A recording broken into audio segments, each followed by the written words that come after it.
lovely Abbie Dagrin, and welcome back to my channel, lovelies. Today I'll be continuing a series on my channel that deals with natal chart analysis, and today I'll be doing one on Lana Del Ray. I'll be speaking on her personality traits, her characteristic traits, based off of her natal chart, and I'll be also speaking on how her natal chart has led to a lot of the success she's endured in her career. So please stay tuned for the rest of my video, lovelies. If you have not yet become a part of the Abbie Dagrin family, then this is your calling to do so. Please make sure you hit that subscribe button and that notification bell so you know when I upload videos on the daily.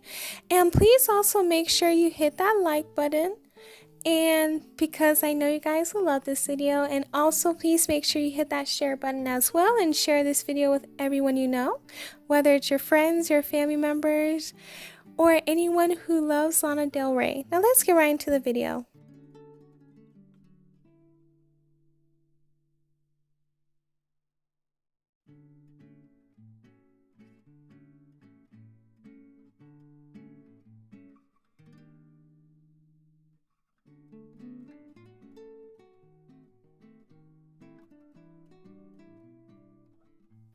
Lana Del Ray was born on June 21st, 1985, so this qualifies her to be a Cancer. She's kind of like a Gemini slash Cancer cusp.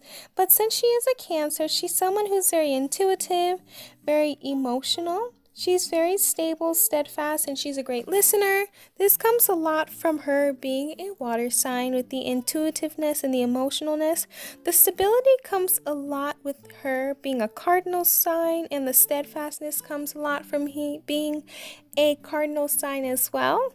And the great listener part comes from her being a water sign, because water signs are great at listening to other people and a lot of the things that they go through.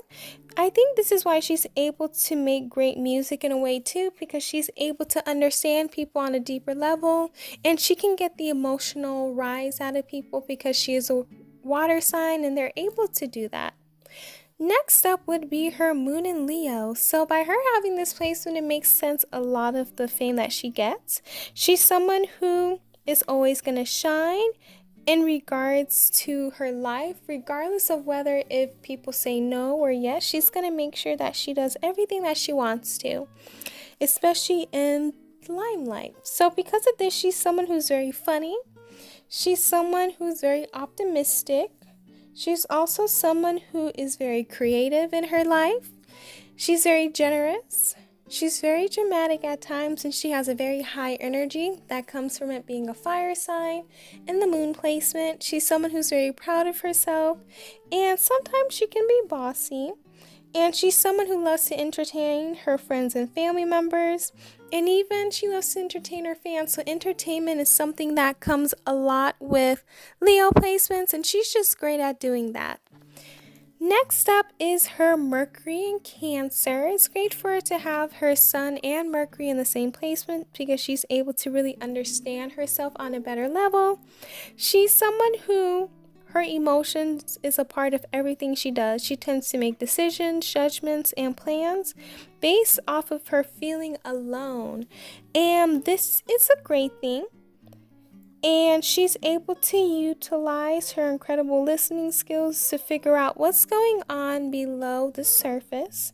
She's someone who's able to speak her mind in a way that's very melodic and in a way that's very much understanding to other people.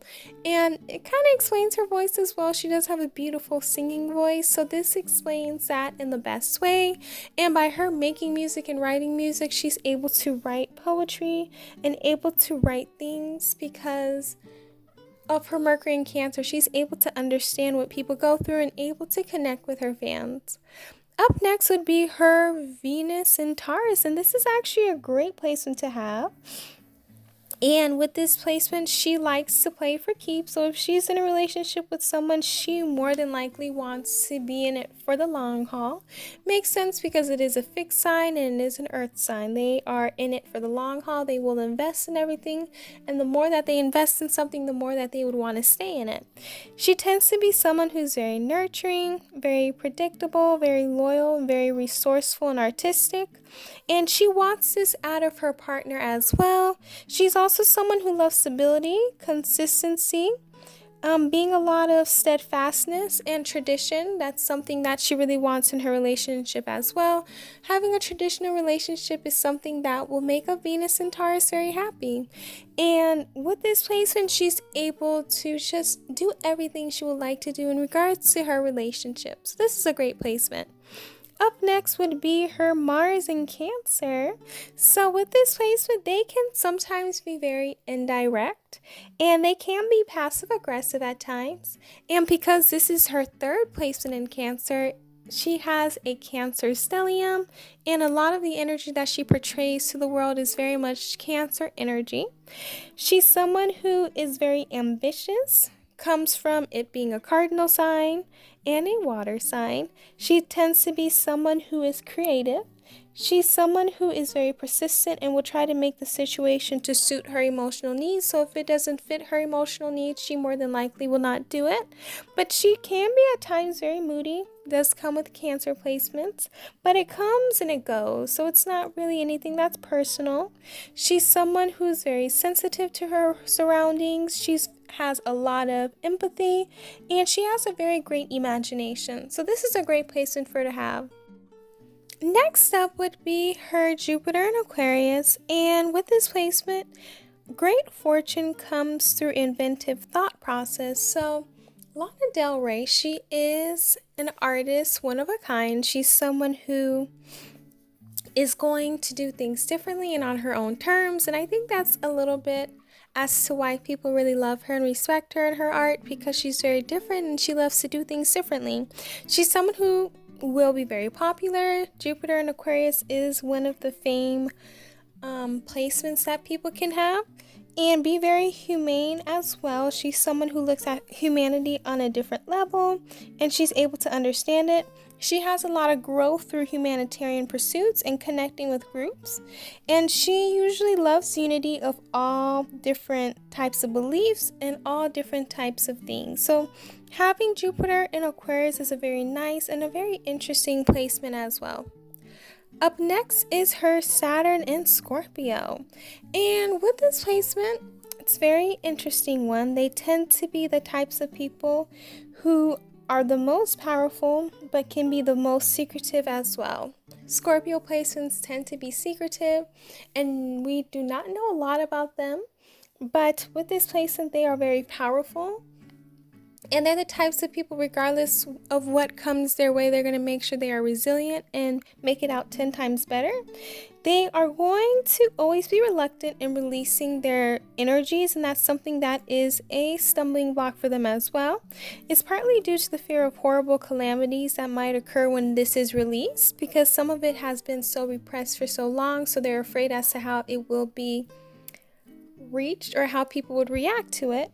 And their emotionalness can sometimes not really help in their favor, but knowing that their emotions are important and showing them is important. Up next is her Uranus in Sagittarius. And with this placement, she's someone who is the type of a Renaissance type of person. She's someone who loves to dabble in everything. So she may dabble in different careers, different cultures, different languages, different music. And that's something that comes with having this placement. They're very open-minded to different types of people, different types of cultures, different types of languages, and different types of music, and anything that's different. They really love that. They are the types of people who have the tendency to think of all of their ideas and customs and traditions from the past are different, and they want to learn new things. They are attracted to new ideas, philosophies, and religions, and they want to have a lot of change that goes on in the world. That's something that really inspires them to want to get to know different ways to change society and make it the best that she can. Up next would be her Neptune in Capricorn. And with this placement, she's someone who tends to focus on ways to increase her power, wealth, and influence. This is very much Capricorn energy. Having power, wealth, and influence is something that they do strive for in any type of placement. They are the types of people who will idealize work. So working is something that they really love to do and something that they really love to preach of. And it's something that they really push on a lot of people, because working if they have this placement, is important to them. Being practical and having the ability to attain reasonable goals is something that they really love as well. And since they always stress the need to be selfless and giving, they may find it difficult to attain her goals unless she has lowered her expectations on all fronts. However, what she has to realize and know is that her being herself and her having a lot of accomplishments does not mean she has to dim her light. Up next would be her Pluto and Scorpio, and this is actually a great placement. People who were born between 1984 and 1995 are a part of the millennial generation, so they all have the Pluto and Scorpio placement. They are interested in anything that is intense and facing what is scary. They're also the types of people that love making collective issues conscientious or conscious on a lot of people. They are all about revolution. They're all about movements. And they are the types of people that really love to make things differently. Since this is a Scorpio placement, they tend to look deeper into any situation to discover what's really going on behind the scenes. That's something that Scorpio placements love to see because they're the types of people that will think everything is not what it seems. So let's go deeper into things. And that's something that she really does. Up next is her North Node in Taurus, and in order for her to uncover her hidden gifts and talents, she would need to develop these attributes. So first things first is loyalty, having the awareness of boundaries, taking things one step at a time, a sense of self-worth, awareness of personal values, having patience, honoring expressed needs of self and others, enjoying the 5 physical senses, gratitude, awareness of nurturing from Mother Earth, forgiveness and persistence, finding a way to be financially independent without alienating others, learning the way of the builder, connecting to the earth, asking for assistance without becoming dependent, learning from others' experiences and using their knowledge to build the future that you foresee for yourself, learning to share your abundance with others, and focusing her energies on securing a base for herself and her family. Up next would be her Chiron in Gemini. And with this placement, she tends to have had the wound of being able to speak her truth. And she may have had the karmic energy of someone whose voice was unheard or judged. She was afraid of being misunderstood, and she may be hypersensitive to how others receive her words. She may feel rejected in conversations, and her thoughts are scattered, and it can be very confusing to others. This is something that will be their wound because Gemini is ruled by Mercury. Mercury is the sign of communication or the planet of communication. And communicating can be hard because either it's hard for you to communicate or when you do communicate, people misunderstand you. And that can be very hard for her or anyone with this placement. So healing is knowing that her inner language is okay and she will need to process those thoughts. Up next would be her ascendant/rising in Scorpio. And this is a very popular placement. A lot of people really love it. She's someone who tends to have a very strong presence, very determined and very stubborn. She sees through people's exteriors. She has an intense and strong drive to succeed. She's someone who needs a partner who's down to earth, reliable and loyal. She has a pleasant exterior that may be unlike her true self, but she does not take decisions lightly. She tends to take a long time before opening up. She relies on intuition to solve problems and she needs privacy. She's someone who's very intuitive. That comes with the water sign placement. She's someone who is very much private and deep in regards to her conversations or anything she does.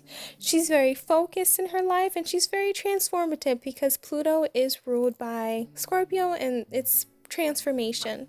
Last but not least is her midheaven in Leo. And the top most successful midheavens that I've seen are Capricorn, because it's ruled by the 10th house, Aries, and Leo. So she has a midheaven in Leo. This is another huge fame placement. And she's someone who always finds herself in the spotlight in some way. And she always feels destined for greatness. And she's always going to be dignified and direct any crisis with ease in her career place. A lot of traits in regards to her persona, in regards to her career, are being tenacious, being ambitious, being loyal, being bold, and very generous. She's someone who loves to take charge of situation, and she thrives on directing a team. She loves giving feedback, and she's someone who loves creative solutions. So this really describes her career in the public eye and how successful she has been. Thank you guys so much for watching my video on Lana Del Ray.